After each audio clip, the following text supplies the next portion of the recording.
세상에 단 하나의 정답은 없다. 세상 모든 고민을 말하고 나만의 맞춤 솔루션을 선택하는 시간 국내 최초 상담 벨트쇼 1위 사라졌습니다. 저희 오늘 상담에 도움을 주실 전문가님을 모셔봤습니다. 75만 유튜브 크리에이터로 다양한 강연, 집필, 콘텐츠를 제작하고 계신 드로잉 전문가 이현님 모십니다.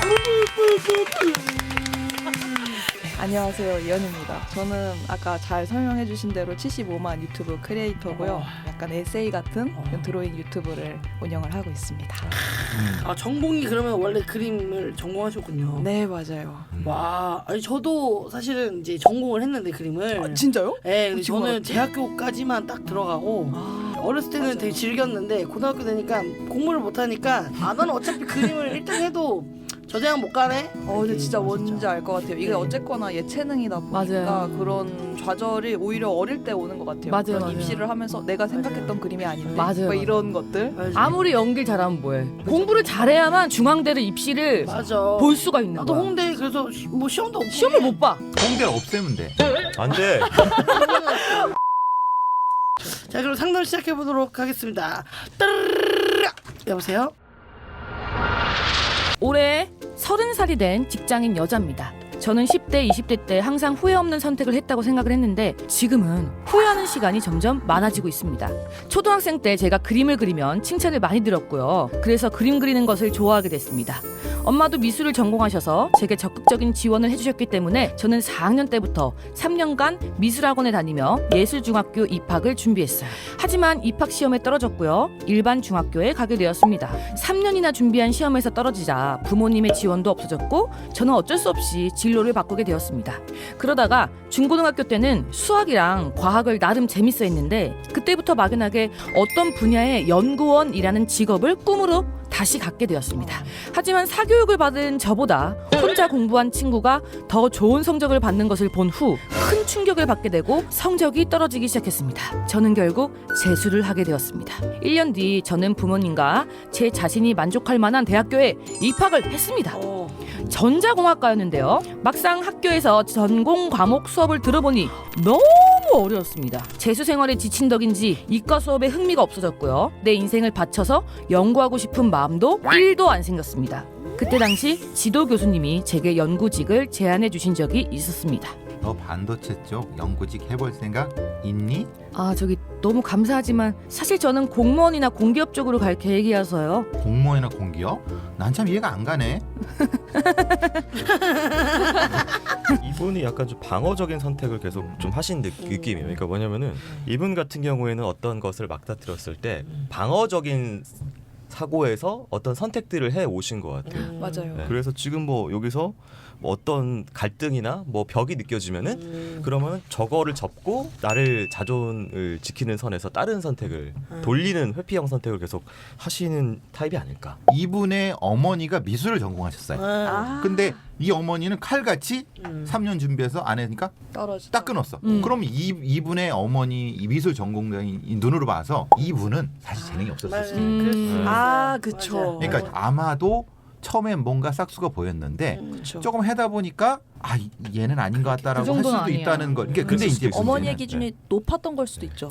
어떻게 그렇죠. 보면. 그 다음 문제가 사교육을 많이 받은 저보다 혼자 공부한 친구가 더 좋은 성적을 받아서 또 충격을 받았어요. 정말 재능에 대한 이야기네요. 그냥 아직 못 찾은 것 같아. 그러니까 지금 30인데 근데 늦지 않았다고 봐. 근데 나는. 저희 미대 만학도가 정말 많았어요. 이게 작가 나이는 50대부터가 되게 전성기라고 하고 부장님도 직업 탐구하시는데 진로 고민은 저는 뭐 늦는 때는 없는 것 같아요. 이 사람은 미술도 아니고 이것도 아니고 다른 거일 수도 있다고 생각해요. 맞아요. 뭐 약간 좀 새로운 걸 좀 해봐야 될 것 같아. 더 늦기 전에.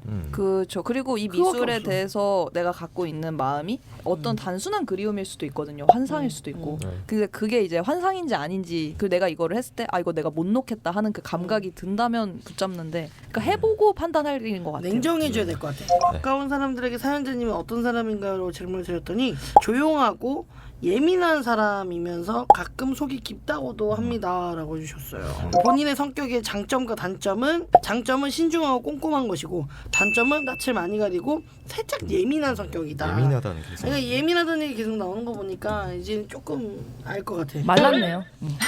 근데 그건 확실해. 아니, 저는 예민하다는 말에는 겁이 많다는 걸로. 그렇게 들려요. 그렇게 들려요. 진짜? 난 단 한 번도 내가 예민하다고 생각해 본 적이 없거든요. 예민한 부분 있으세요?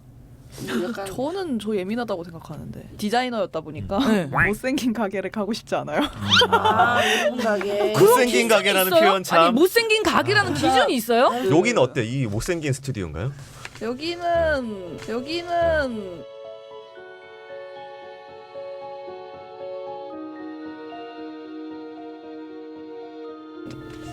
네.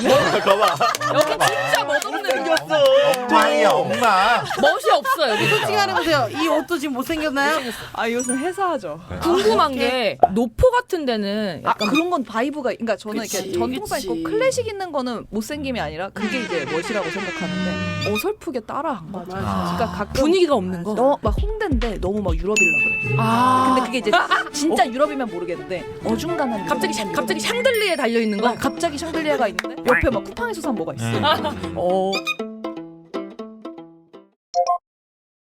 그렇게 저는 공무원이 되기로 했고요. 졸업 후 1년 동안 공무원 시험 준비를 하면서 제 인생에서 가장 힘들었던 순간을 보내게 됩니다.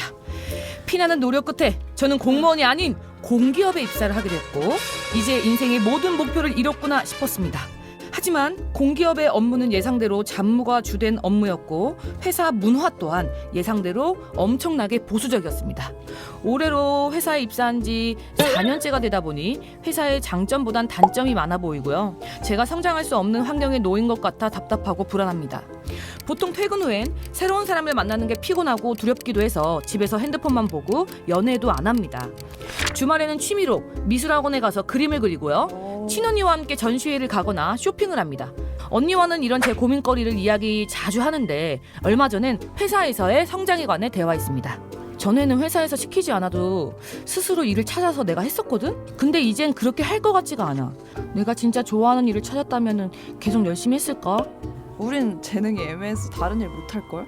이만한 직업 가진 게 다행이지. 아, 리얼 라이프 스토리네요. 진짜 회사 못 다닐 것 같아.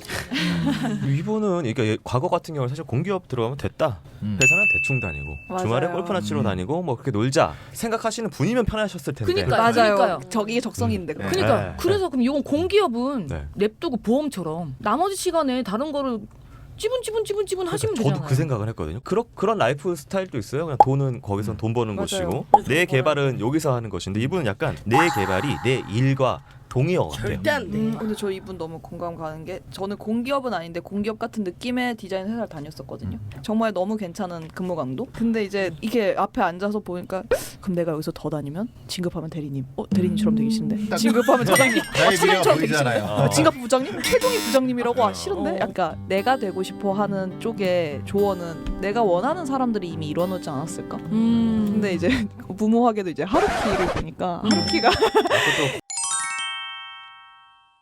가게 딱 접은 거 보고 하루키가 인생 많아요. 야구장에서 홈런 친 거 그래서 보다가 우리 하루키 있었다. 보고 차장님 말이 좋을까 하루키 말이 좋을까 또 과감히 하루키를 저는 죽이러 가야 되겠다. 하루키 말 들을게요. 그래서 하루키 말을 들어서 또 이렇게 네. 이현 씨가 주변 조언에서는 원하는 수준의 답변은 없을 거예요.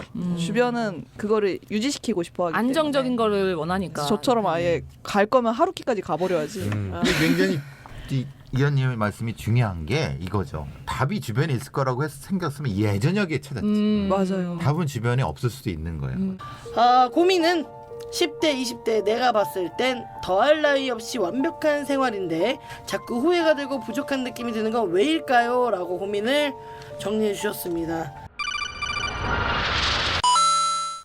꿈이라는 게 우리가 달려가고는 있지만 사실은 정말 무지개나 허상일 수도 있다. 근데 그거를 아는 것보다는 이제 해봐야 진짜 좀 맞아. 허상이었네. 맞아. 느껴봐야 아는 거니까. 맞아요. 그럴 수 있고 저는 그럼에도 불구하고 허상을 보면서 가깝게 가려고 애를 쓰는 것 같거든요. 그렇게 갈 수 있었던 원동력은 사실은 불만이었어요. 그러니까 이분은 불만이 있잖아요. 근데 그 불만이 저에게는 되게 좋은 원동력이었던 게 불만을 좀 제거하려고 하면 그것 때문에 좀 애를 쓰게 되는 거예요. 예를 들면은 저는 아침에 아까 출근하는 거 어떻게 하나 싶냐고 하셨잖아요. 근데 제가 그거를 하면서 내가 이걸 왜 하고 있지?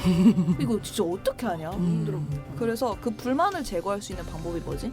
그러면 내가 뭐 유튜브를 키우든 뭐 다른 거를 하든 그러니까 그 싫은 거를 없애려고 애를 썼어요. 그거를 벗어날 방법을 찾아야 되는데 그거를 못 찾고 있다면 사실은 되게 견딜만한 걸 수도 있어요.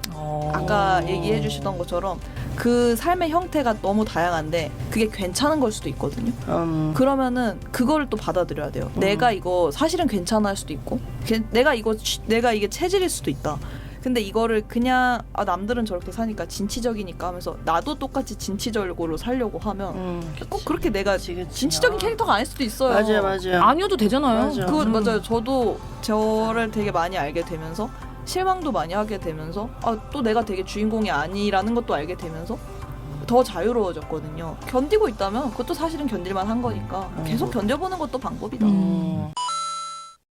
근데 저는 이제 고등교육의 폐해라고 생각을 하는 게 재능이 있고 그 재능으로서 자아를 실현해서 삶을 이렇게 살아야 된다고 아이들한테 뭔가를 주는 것 자체가 좀 고등교육의 폐해라고 봅니다. 또 하나는 진짜 내가 뭔가를 실현할 아직도 해야 된다라고 생각한다 하면은 6개월이든 1년이든 빡세게 한번 해봐라. 그거 해고 안 되면은 과감히 지금의 삶을 계속 사시라. 그 답을 이분은 가지고 있다고 생각해요. 자, 이렇게 해서 오늘 함께 해주신 이현님 너무 감사해요. 박수. 팬 됐어요.